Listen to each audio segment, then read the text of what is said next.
Plates ready? This is Food School, Smarter, Stronger, Leaner podcast. Want to feel amazing, love the way you look in the mirror, and perform your absolute best in the gym, at work, and in life? You're definitely in the right place. Food. It's you. It builds every single cell of you. And if there is one thing every human being must master, it's food. Because at the very least, eating, you do it every day, several times a day, every single day. You might as well get good at it.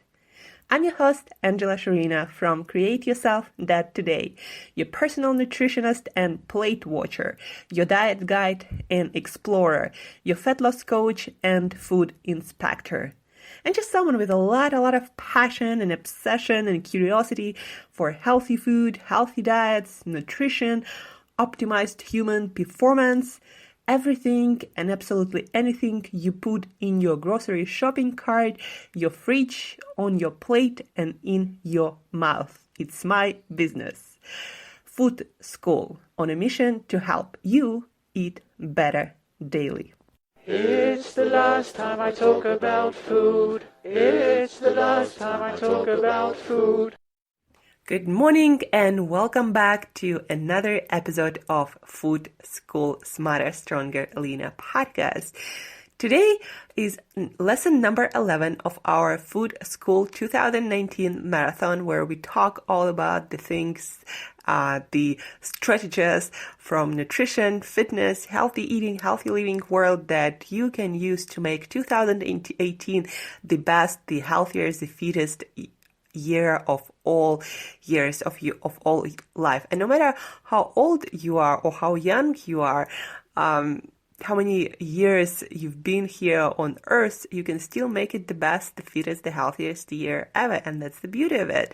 You just gotta do things. So today's lesson number 11 is dedicated to diet trends, the most interesting, most impactful, most researched diets of 2018. And guys, do not have negative associations with the word diets, because for me, diet is just a way of eating. Everyone is on some kind of diet. If you eat food, and probably you do if you're still alive, then you're on some kind of diet. If your diet is hopefully not junk food only and French fries and burgers, then it's still a diet. It's just junky diet of fast food. So change your diet and you will change your life. One of the, not new, but definitely one of the most talked about diets of 2018 that was actually first introduced probably in 20s or 1920s, 1930s, so last century, to treat some epileptic seizures in kids especially, but also been used to treat and help with obesity and weight in general. So ketogenic diet, low carb, high fat diet.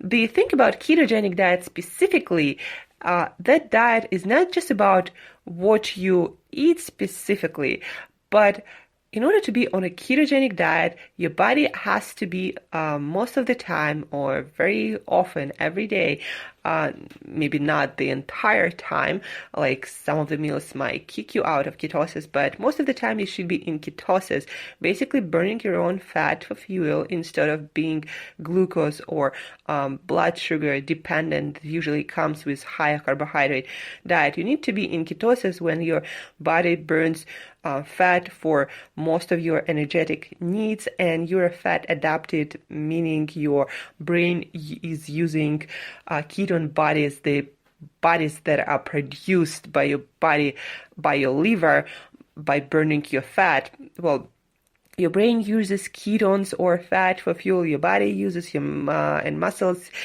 use mostly fat for fuel, and that's how you know you're on a ketogenic diet. And to be in that state of ketosis, you need to, first of all, you need to probably do some form of intermittent fasting. You cannot just eat all day long and expect to be, it's still going to be ketogenic diet, but you're not going to be in ketosis, even eating high fat diet. Not a lot of people know that.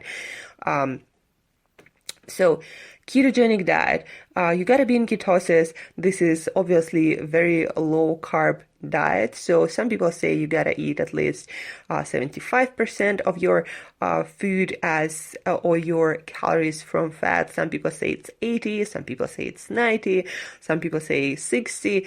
It depends on your purpose. It depends how your meals are structured, like the amount of protein per meal, how your body tolerate different kinds of proteins. On your training, it also depends. So the amount of fat in your diet or fat calories in your diet can differ, but it should be the main source of your energy. And usually you remove all the processed carbohydrates, all the sugars, all the fast carbohydrates, unless it's like an occasional treat or a square of dark chocolate. So well-formulated ketogenic diet has a lot of healthy fats of different origin, saturated, monounsaturated, polyunsaturated from whole foods preferably, but also not limited to whole foods. Also things like olive oil or grass-fed butter or ghee or even lard and tallow are included, and obviously avocados, nuts, and seeds. You just want to watch your carbohydrate count, even on non-starchy vegetables.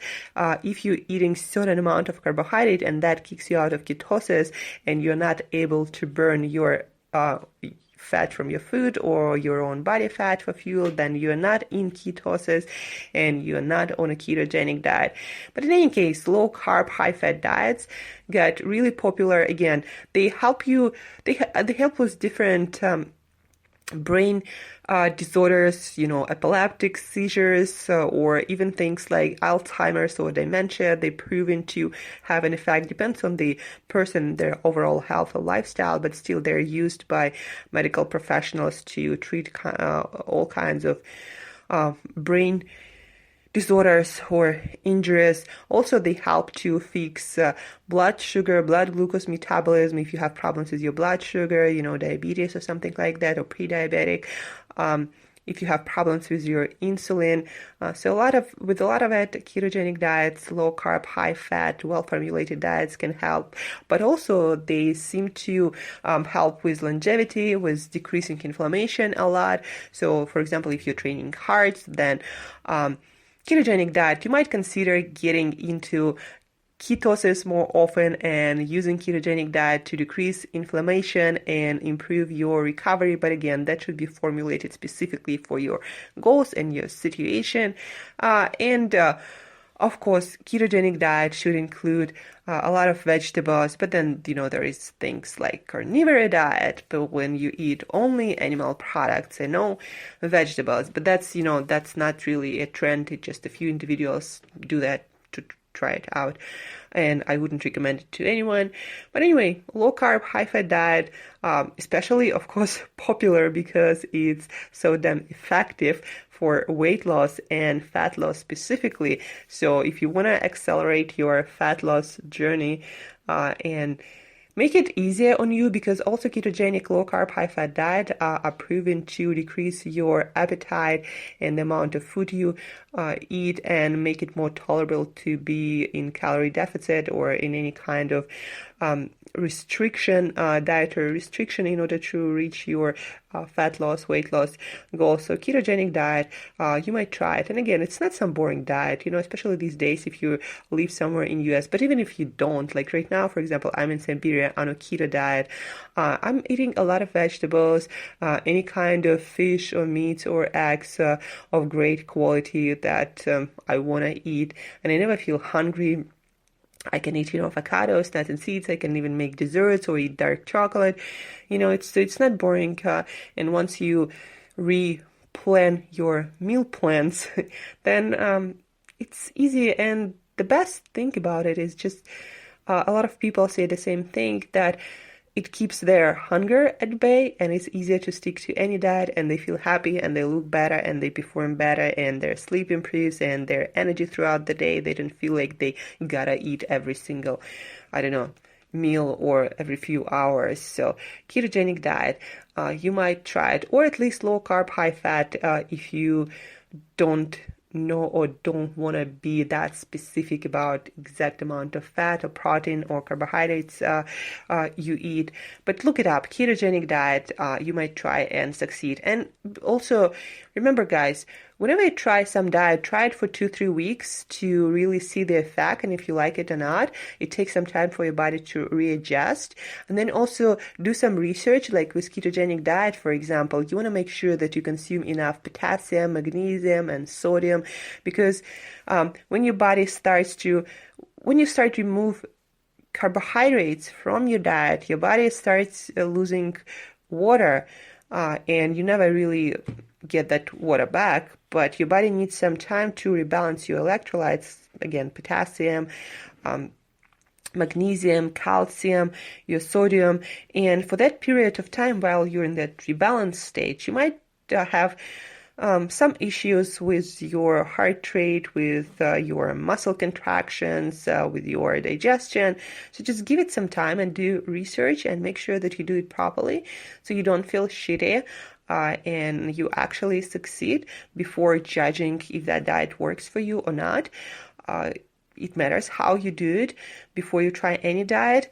And also remember that it's not forever. If you try something, it doesn't work, try something else. It's not anything drastic. You're still eating whole foods, whole natural foods.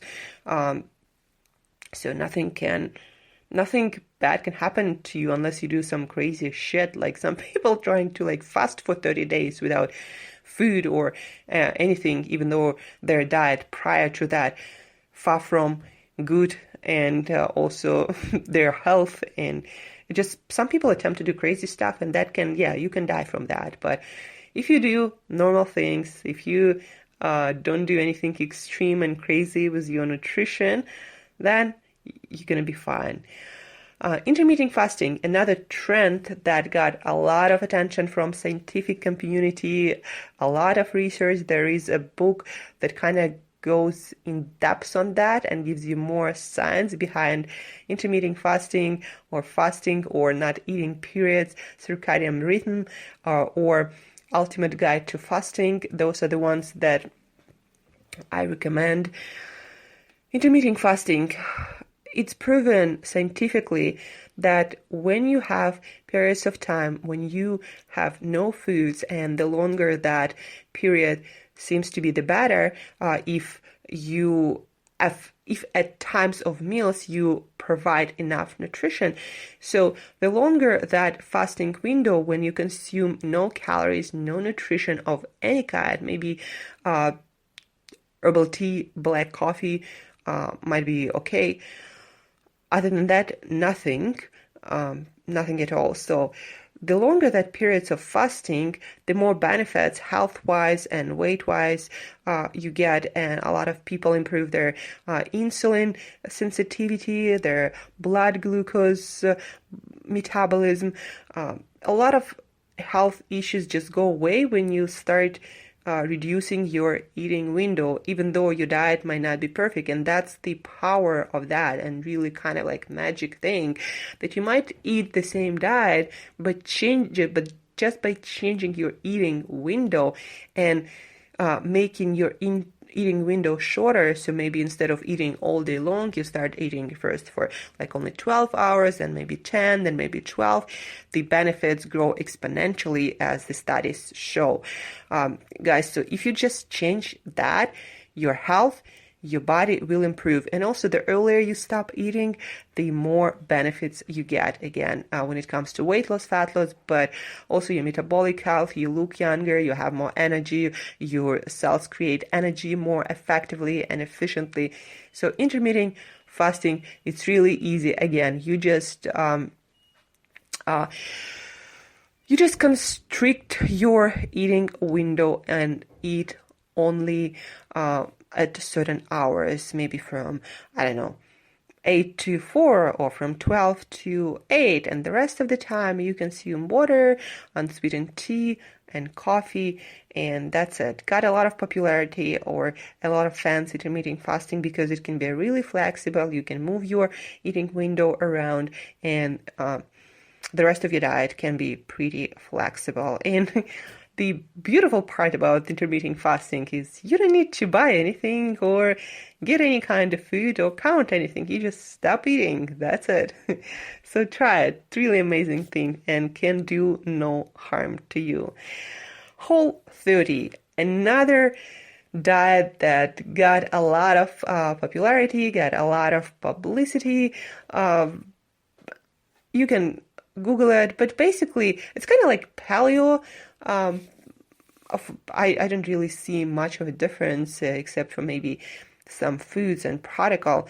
But Whole30, it's that trend towards unprocessed whole foods, eliminating foods that can cause potentially for a big group of individuals some digestive issues, inflammation, autoimmune reactions. So, for example, eliminating grains and legumes like you would on paleo diet or diet of our ancestors before agrarian revolution, when we started eating grains and legumes on a bigger scale, when we domesticated cattle and started drinking a lot of dairy. So before all that happened, we didn't really have that in our diet on a regular basis, and we seem to have no diseases of modern civilization as we do now, no degenerative diseases or diseases, as they sometimes call them, of old age, even though they're not necessarily diseases of old age. They're just diseases for our poor lifestyle and poor understanding of our nutrition and lifestyle choices that cause a lot of those diseases. And here I'm talking about diabetes or heart disease or Alzheimer's or dementia, all of that. So anyway, Whole30 diet, it's about, again, eliminating those potentially harmful and inflammatory foods and eating a lot of vegetables, a lot of other whole foods, fruits or nuts and seeds of good quality, meats, fish, eggs, and again, the minimally processed, that's the key word. So you want to get most of your food without any kind of ingredient list, have it cook it yourself or somebody else cooks it for you, fresh food, local, without pesticides, herbicides, antibiotics, hormones in animals, wild if it comes to fish, so all those things. This diet really, I recommend it to everyone, at least to try and see how you feel, and then you might reintroduce some grains or some legumes or some dairy and see how it affects you. But without eliminating it, you can't really say if that affects you negatively or not, because you might be used to the way you feel right now, and it's hard for you to tell really, does it hurt this particular food, does it hurt you or not, until you eliminate it for 3 weeks, that what I recommend, and then reintroduce that food, just that food, and see how it actually affects you, how your life is changed with and without it. So Whole30, look it up. Plant paradox, or also sometimes I combined with paleo diet, because both of those diets kind of built around the autoimmune reactions of our body to some food groups and some plants. For example, again, grains, legumes, or most of the dairy products. So Plant Paradox goes even further. It talks about nightshades, foods like bell peppers or tomatoes or all kinds of squashes or peanuts or cashews or a lot of fruit in our diet. So Plant Paradox, it's for someone who has a lot of autoimmune issues and just has a lot of issues with food. Like no matter what you eat, it seems to, fuck you up in some way or the other. So Plant Paradox that eliminates a lot of pro-inflammatory, potentially damaging to your gut and cause it autoimmune reactions. Food, like again, grains, like legumes, most of the dairy products, fruits, a lot of fruit, nightshades, as I said. It's a book by Dr. Stephen Gundry, who works with Tony Robbins, with Peter Diamandis, and a lot of other cool guys who are interested in the most energy and the most immunity and the best metabolic health. So plant paradox, look it up. Paleo diet, as I've mentioned it, again, that focuses on eliminating food groups like grains, like legumes, like dairy products, the foods that, again, seem to cause for a lot of people different digestive issues, autoimmune issues, problems with energy, inflammation, and even blood sugar and all kinds of neurodegenerative diseases. So paleo diet, again, eliminating those foods. You can also look it up. Again, those diets, they cannot cause any harm. It is something you might try for 3 weeks. Give it a try, at least 3-4 weeks. That would I recommend, and see how you feel. If you feel better, then continue doing it. The better you feel, the better your life gonna be, the better you'll be able to accomplish. And then the last ones, longevity diet, Mediterranean diet, and similar to those diets, basically diets built around a lot of fresh, local produce, a lot of vegetables, a lot of plants in general, fruits, nuts, and seeds, eating seasonally good fats like olive oil, like avocados, like macadamia nuts, fatty fish. So basically mostly monounsaturated, polyunsaturated fats, not so much saturated fats. And also they tend to tell you to reduce the amount of protein you eat, animal protein, not plant protein. And also they include things like legumes, as I said, a lot of vegetables, tubers like sweet potatoes, or any kind of tubers really, as long as it's whole food from plant kingdom, cooked in a healthy way. Then longevity diet, Mediterranean diet, those diets are always, popular. There's also the mind diet that focuses on the health of your brain and neurons. So longevity diet, Mediterranean diet, again, a lot of healthy fats, limiting your animal protein, eating more eggs and fish for your animal protein, if ever, healthy dairy, like usually some aged cheeses or some yogurt, of course, without sugar, no added sugars, no processed food, eating locally, eating seasonally, fasting, not overeating. All that is for longevity diet, Mediterranean diet. And as you know, Mediterranean diet or similar to that kind of diet, it's applied by a lot of centenarians, so people who live to 100 without many diseases of our modern civilization. So longevity diet, Mediterranean diet, you might try those diets if you're interested in longevity, in health of your cells. But those diets, again, they're good for everyone. And the only downside or possible downside of longevity and Mediterranean diet might be because they do not restrict carbohydrates and certain food groups like legumes, or they do not restrict carbohydrates.